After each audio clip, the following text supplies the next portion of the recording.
প্রিয় শিক্ষার্থীবৃন্দ, ফরিদ আহমেদ ভূঁইয়া একাডেমি আয়োজিত অনলাইন ক্লাসে তোমাদের স্বাগত জানিয়ে শুরু করছি। আমি জি এম বিলাল হোসেন, প্রভাষক পদার্থবিজ্ঞান। তোমাদের দ্বিতীয় পত্রের অষ্টম অধ্যায় আধুনিক পদার্থবিজ্ঞানের সূচনা, এই অধ্যায়ে আমি আগেও অনেকবার পড়িয়েছি আর সৃজনশীল কিছু প্রশ্ন সলভ করে দিয়েছিলাম। তো আজকে আরও একটি সৃজনশীল প্রশ্ন তোমাদের এখন আমি সলভ করাবো। প্রশ্নটি হলো, বরিশাল বোর্ড 16 সালে আসছে। এখানে আধুনিক পদার্থবিজ্ঞানের যে বিষয়গুলো আছে, যে আপেক্ষিকতা ছিল, সেখানে 3টি সূত্র ছিল। দৈর্ঘ্যের আপেক্ষিকতা, তারপরে কাল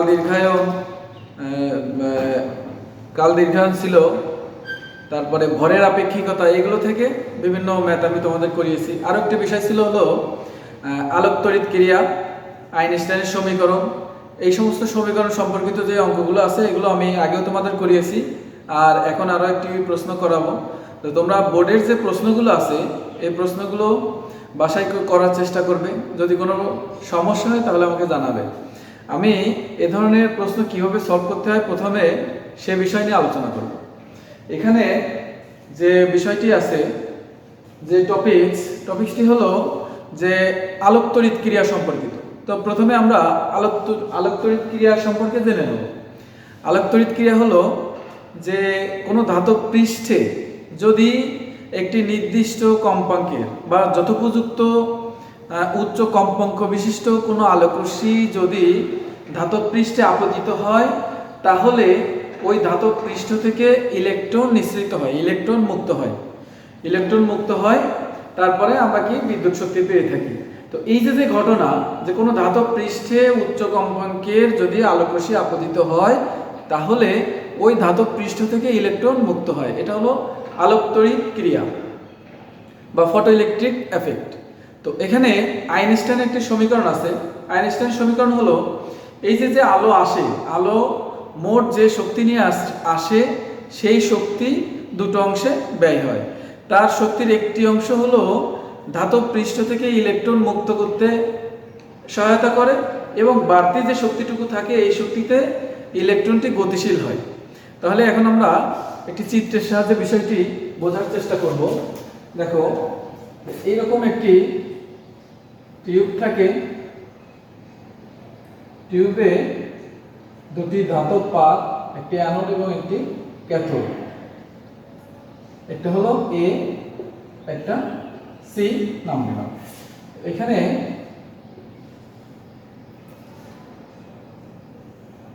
কি থাকে? এখানে থাকে একটি ভোল্টমিটার থাকে, যার দ্বারা বিভব সুনির্দিষ্ট করা হয়, বিভবের মান কম বেশি করা হয়, বিভব বাড়ানো হয় কমানো হয়। এটা হলো একটা ভোল্টমিটার। এবং এখানে আরেকটি থাকে হলো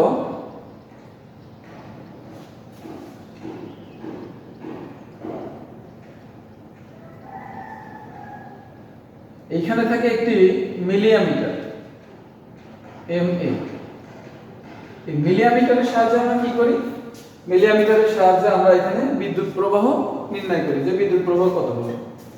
আর এখানে থাকে একটি ব্যাটারি থাকে, আর এখানে একটি পরিবর্তনশীল রোধ থাকে।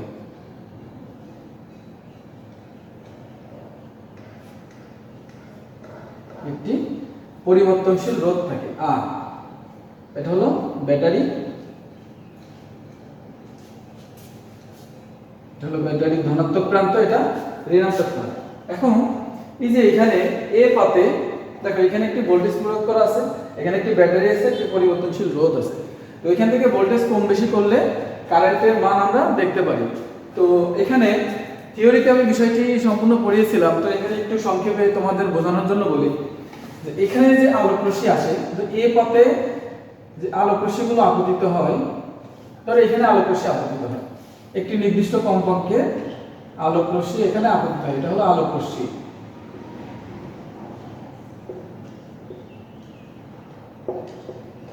উচ্চ কম্পাঙ্ক বিশিষ্ট আলোক রশ্মি ধাতব পাতে আপতিত হয়। আপতিত হলে কি হবে? এই ধাতব পাত থেকে ইলেকট্রনগুলো মুক্ত হবে, ইলেকট্রন মুক্ত হয়ে এই পাতে চলে আসবে। এই যে ইলেকট্রনগুলো মুক্ত হলো, তাহলে মূল ঘটনাটা কি দেখো, ঘটনা হলো যে আলোক রশ্মি আপতিত হয় ধাতব পৃষ্ঠের উপর আপতিত হয়ে যে শক্তিতে আলোক রশ্মি আপতিত হয় এখান থেকে এই ধাতব পৃষ্ঠ থেকে ইলেকট্রন মুক্ত হয়। তাহলে ইলেকট্রন মুক্ত হওয়ার জন্য কিছু পরিমাণ শক্তি এখানে ব্যয় হয়। তারপরে যে বাকি শক্তি থাকে, বাকি শক্তি কি হয়, ইলেকট্রনগুলো এখান থেকে গতিশীল হয়। ইলেকট্রন গতিশীল হয়, এই ইলেকট্রনের যে সর্বোচ্চ গতিশক্তি আর একটা অংশ হলো এই পৃষ্ঠ থেকে, ধাতব পৃষ্ঠ থেকে ইলেকট্রন মুক্ত হওয়ার জন্য এই দুটো অংশে ব্যয় হয়। তো আইনস্টাইন একটি আলোক তড়িৎক্রিয়ার একটি সমীকরণ দেখান। সমীকরণটি হলো যে ইলেকট্রনের মোট শক্তি না ফোটনের মোট শক্তি, ফোটনের মোট শক্তি অর্থাৎ এই আলো যে শক্তি নিয়ে আসে, ফোটনের মোট শক্তি হবে এখান থেকে ইলেকট্রনের সর্বোচ্চ গতিশক্তি, ইলেকট্রনের সর্বোচ্চ গতিশক্তি।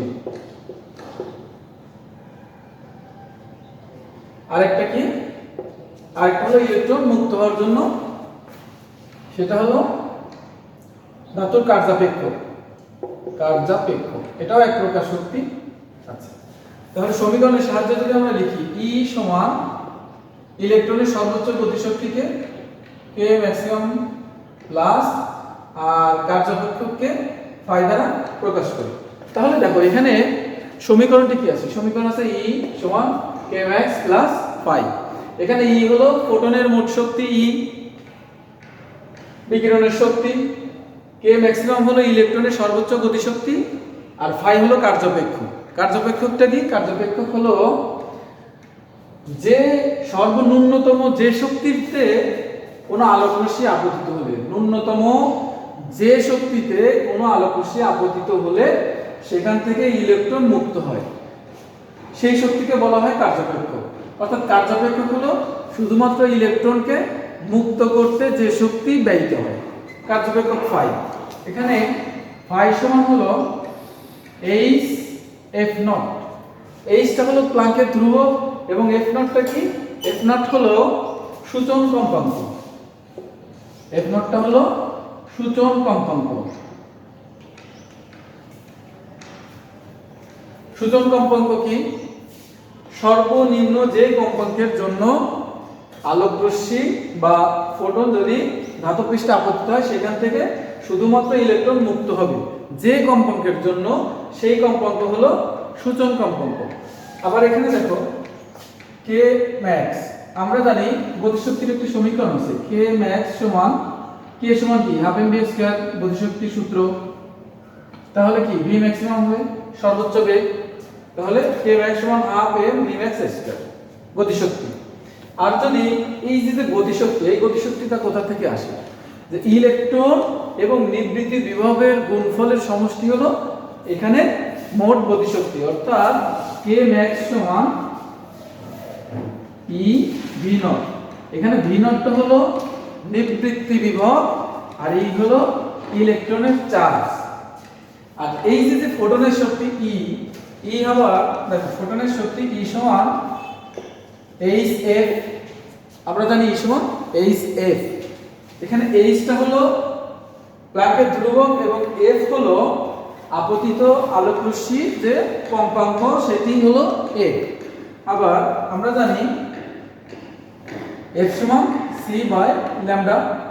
c হলো আলোর বেগ আর ল্যামডা হলো তরঙ্গ দৈর্ঘ্য। কিসের তরঙ্গ দৈর্ঘ্য, ওই ফোটনের বা ওই আলোক রশ্মির তরঙ্গ দৈর্ঘ্য যা আপতিত হয়, ধাতব পৃষ্ঠে আপতিত হয়, সেই আলোর তরঙ্গ দৈর্ঘ্য। এটাই ছিল এখানে মূল আলোচনা, মূল বেসিক। এর মাধ্যমে এখন আমরা এই প্রশ্নটি সমাধান করব। তাহলে আমাদের সমীকরণ দেখো কি কি আছে, E সমান k max প্লাস 5,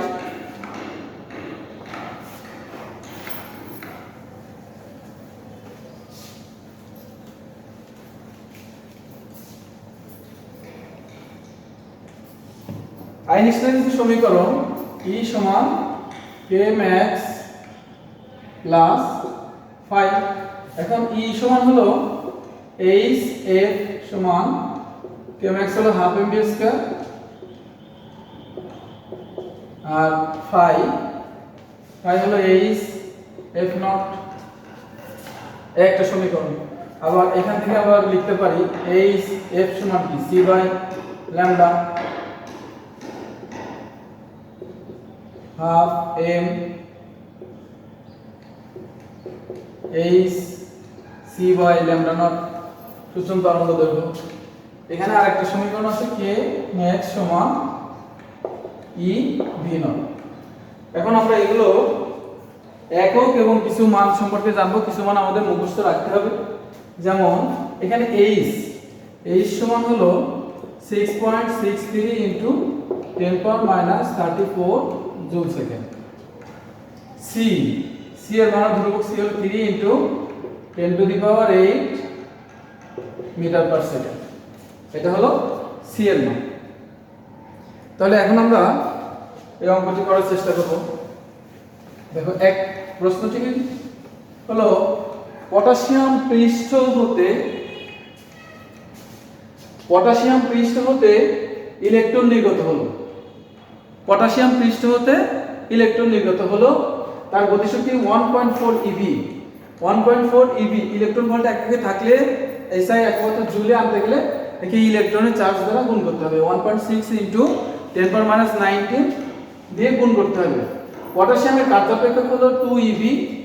10 কিলোভোল্ট বিভব পার্থক্য বিশিষ্ট আরো একটি ইলেকট্রনকে গতিশীল করলো। তাহলে পটাশিয়ামের উপর আপতিত আলোর তরঙ্গ দৈর্ঘ্য কত, আর উভয় ইলেকট্রনের গতিবেগ একই ছিল কিনা, দুটো প্রশ্ন বের করতে হবে। তাহলে এক নম্বরটা আগে বের করি যে পটাশিয়ামের উপর আপতিত আলোর তরঙ্গ দৈর্ঘ্য আমাদেরকে বের করতে হবে।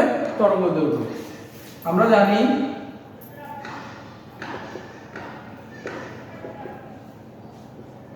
ই সমান কে ম্যাক্স প্লাস ফাই। দেখো কে ম্যাক্স দিয়ে আছে, ফাইও দিয়ে আছে। তাহলে ই সমান এইচ সি বাই ল্যামডা, এই ল্যামডাটা আমাকে বের করতে হবে, প্লাস ফাই। তাহলে ল্যামডা বাই এইচ সি সমান 1 by K max plus phi. তাহলে ল্যামডা সমান কি আসে, ল্যামডা সমান H C by K max plus phi.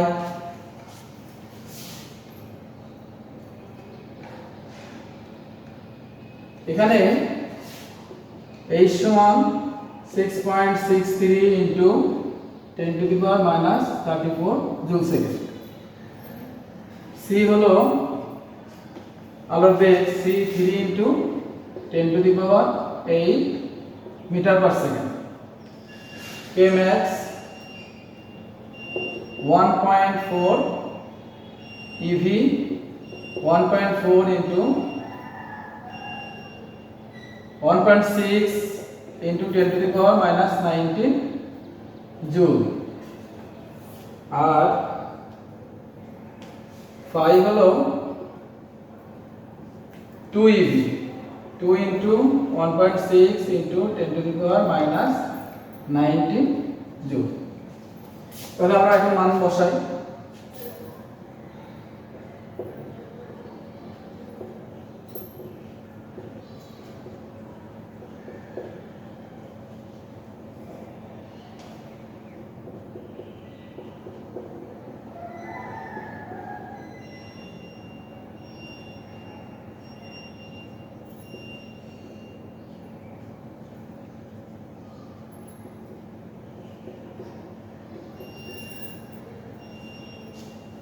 তরঙ্গ দৈর্ঘ্যের একক হবে মিটার।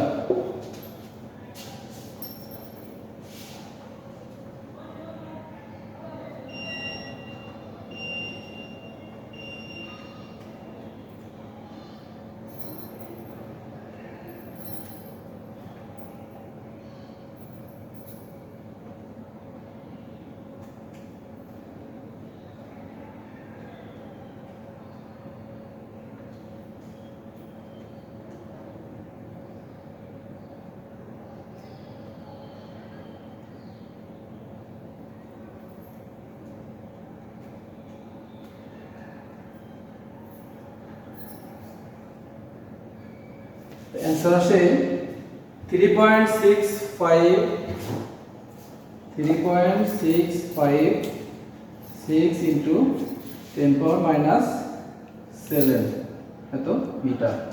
তাহলে আমরা তরঙ্গ দৈর্ঘ্য বের করলাম, ল্যামডা সমান 3.656 into 10 to the power minus 7 metre. এখন আমরা 2 নম্বরটা বের করব।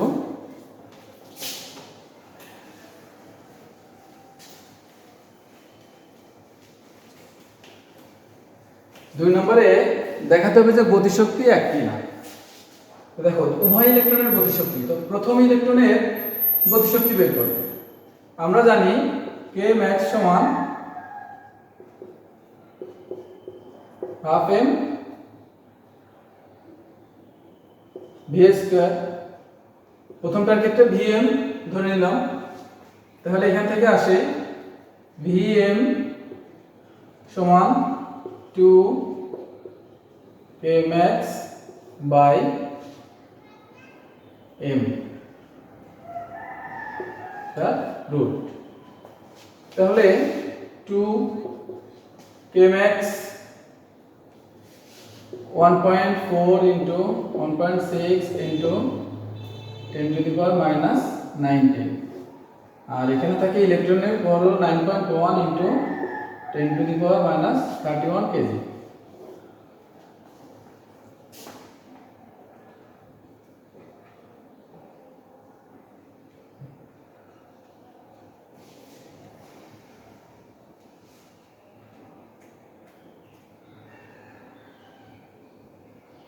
by 9.1 minus 31।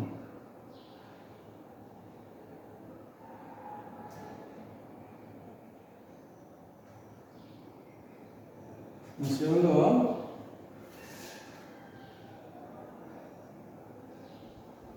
701.64 into 10 to the power 3 metre per second. তো প্রথম ইলেকট্রনের বেগ হলো, প্রথমটা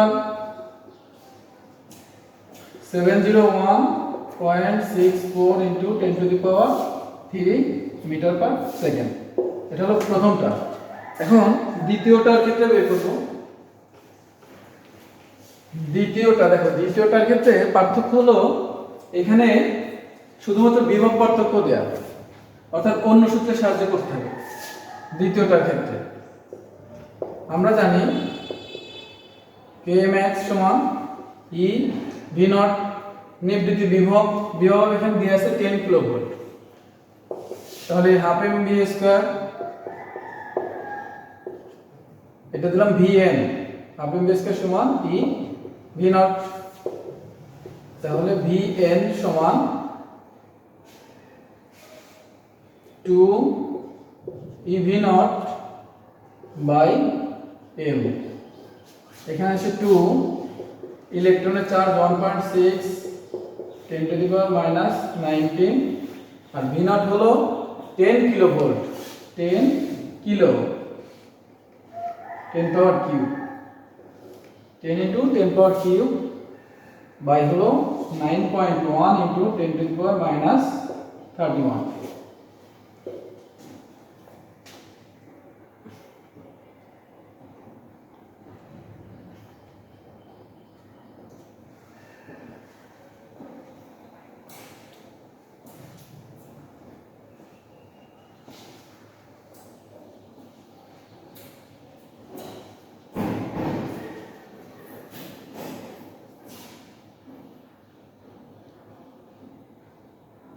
এখানে আসে 59.2999 এত মিটার পার সেকেন্ড।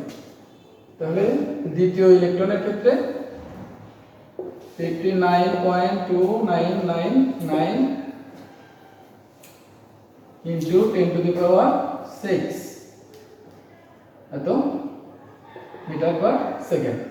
তাহলে এখন প্রশ্ন কি ছিল যে উভয় ইলেকট্রনের গতিবেগ একই ছিল কি? তো দেখা যাচ্ছে যে না, উভয় ইলেকট্রনের গতিবেগ একই ছিল না, দ্বিতীয়টার গতিবেগ বেশি ছিল। তো প্রিয় শিক্ষার্থী, এই একই নিয়মের যে অঙ্কগুলো আছে তোমরা বাসায় চেষ্টা করবে, যদি কোনো সমস্যা হয় অবশ্যই লিখে জানাবে। ধন্যবাদ সবাইকে।